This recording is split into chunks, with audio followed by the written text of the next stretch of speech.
नमस्ते। एक सवाल है जो हम सब कभी न कभी सोचते हैं, क्या हमारी किस्मत पहले से लिखी होती है या हम उसे अपने फैसलों से खुद बनाते हैं? आज हम भारत की एक बहुत पुरानी कहानी के जरिए इसी सवाल की तह तक जाएंगे। ये एक ऐसी कहानी है जो हमें प्यार और परिवार के असली मतलब के बारे में बहुत कुछ सिखाती है। तो चलिए शुरू करते हैं ये जादुई सफर। तो कहानी शुरू होती है एक बहुत ही गरीब मछुआरे हरिया से। उसका एक साधारण सा दिन अचानक से असाधारण बन जाता है। उसके जाल में एक सुनहरी मछली फंस जाती है। और वो मछली वो कोई आम मछली नहीं थी। वो उससे बात करती है और कहती है, मुझे जाने दो और मैं तुम्हें भविष्य के 3 राज बताऊंगी। तो यहीं से कहानी का सबसे बड़ा सवाल खड़ा हो जाता है। क्या हरिया की जिंदगी पहले से तय थी? मछली की ये भविष्यवाणी एक तरह से उसके भाग्य की पूरी कहानी लिख देती है। और अब हम देखने वाले हैं कि ये इसकी जिंदगी को कैसे उलट-पुलट कर देती है। मछली उसे 3 बड़ी अजीब, बल्कि कहें तो बेतुकी बातें बताती है।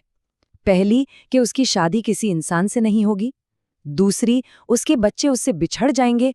और तीसरी, कि कोई एक गहना उसकी जिंदगी बदल देगा। अब आप सोचिए, एक गरीब मछुआरे के लिए ये सब बातें किसी मजाक से कम थीं क्या? उसे लगा, भला ऐसा कैसे हो सकता है? तो हरिया ने क्या किया? उसने इन पहेलियों जैसी बातों को भुला दिया और अपनी जिंदगी में आगे बढ़ गया। पर किस्मत ने तो अपना जाल बिछा ही रखा था। कुछ ही दिनों बाद उसी झील के किनारे उसकी मुलाकात एक ऐसी हस्ती से होती है जो पहली भविष्यवाणी को सच करने वाली थी। इस बार उसके जाल में कोई मछली नहीं, बल्कि एक बेहद खूबसूरत जलपरी फंसी हुई थी। हरिया ने एक पल भी नहीं सोचा और उसे आजाद कर दिया। और बस पहली ही नजर में जमीन और पानी की दुनिया के ये 2 अलग-अलग प्राणी एक दूसरे से जुड़ जाते हैं। जलपरी उसकी दयालुता से इतनी खुश होती है कि उसे दोबारा मिलने का वादा करती है। अगली मुलाकात में जलपरी उसे एक जादुई शंख देती है जिससे कोई भी इच्छा पूरी हो सकती है। और यहीं पर हमें हरिया के दिल की सच्चाई का पता चलता है। सोचिए, वो सोना, चांदी, महल कुछ भी मांग सकता था, लेकिन उसने क्या मांगा? उसने मांगा उस जलपरी का साथ। उसकी बस एक ही इच्छा थी, उससे शादी करना। लेकिन सवाल ये था कि एक इंसान और जलपरी की शादी हो कैसे सकती है? तो यहाँ उनकी मदद के लिए एक ज्ञानी ऋषि सामने आते हैं। वो जलपरी को एक जादुई रत्न देते हैं जिसे पहनकर वो इंसान बन सकती थी। लेकिन इसकी एक शर्त थी, अगर वो रत्न कभी खो गया तो वो हमेशा के लिए अपनी पानी की दुनिया में फंस जाएगी। ये रत्न उनकी खुशी की चाबी तो था ही, पर साथ ही सबसे बड़ा खतरा भी। और फिर उनकी शादी होती है और जल्द ही उनका परिवार पूरा हो जाता है, आरव और विवान के आने से। हरिया का घर हंसी और खुशियों से भर जाता है।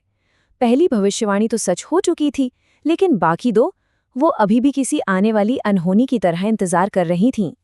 लेकिन जैसा कि पहले ही कहा गया था, ये खुशियां ज्यादा दिन तक नहीं टिकने वाली थीं। अब कहानी एक बहुत ही दुखद मोड़ लेती है, जहां किस्मत अचानक उनके हंसते खेलते परिवार को बिखेर कर रख देती है।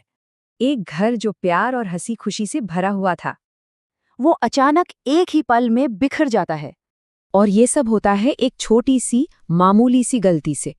एक दिन जब जलपरी अपने पानी के संसार में थी, एक पक्षी उसके उस जादुई रत्न को कोई खाने की चीज समझकर झपट्टा मारता है और उसे लेकर उड़ जाता है और फिर उसे पानी में गिरा देता है। बस एक पल में सब खत्म। रत्न खो गया और उसके साथ ही परिवार के पास लौटने का रास्ता भी हमेशा हमेशा के लिए बंद हो गया। कई साल बीत जाते हैं। आरव और विवान अब बड़े हो चुके हैं, लेकिन उनके दिल में हमेशा एक खालीपन रहता है, एक सवाल कि हमारी माँ कहाँ हैं?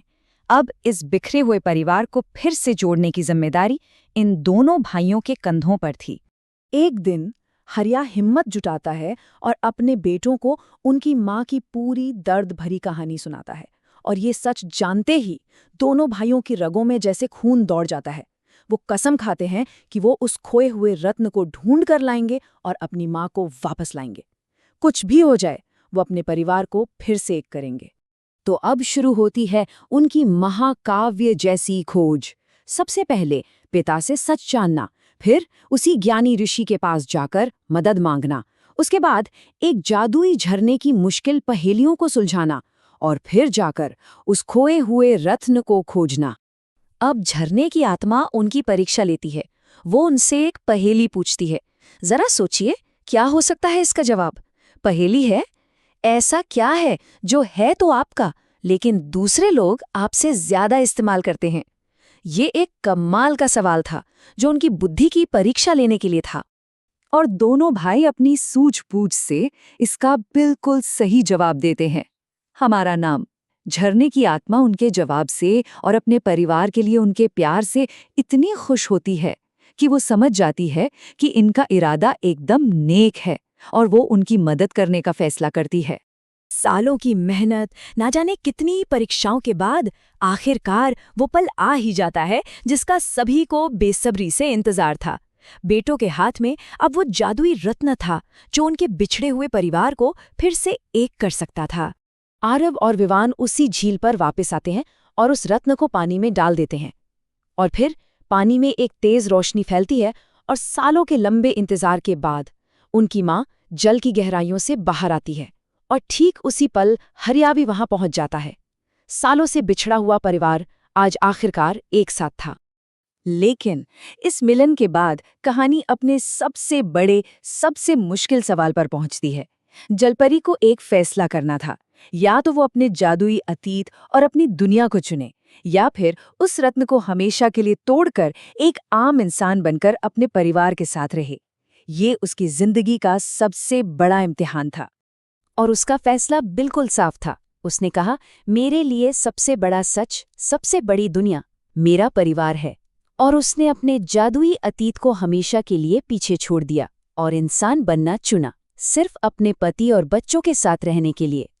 तो आखिर में मछली की तीनों भविष्यवाणियां सच तो हुईं, पर किस्मत के उस लिखे को परिवार के प्यार ने एक नया मोड़ दे दिया। ये कहानी हमें सिखाती है कि भाग्य शायद हमें रास्ता दिखा सकता है, लेकिन हमारे फैसले और हमारा प्यार वही हमारी मंजिल तय करते हैं। और शायद यही दुनिया का सबसे बड़ा जादू है।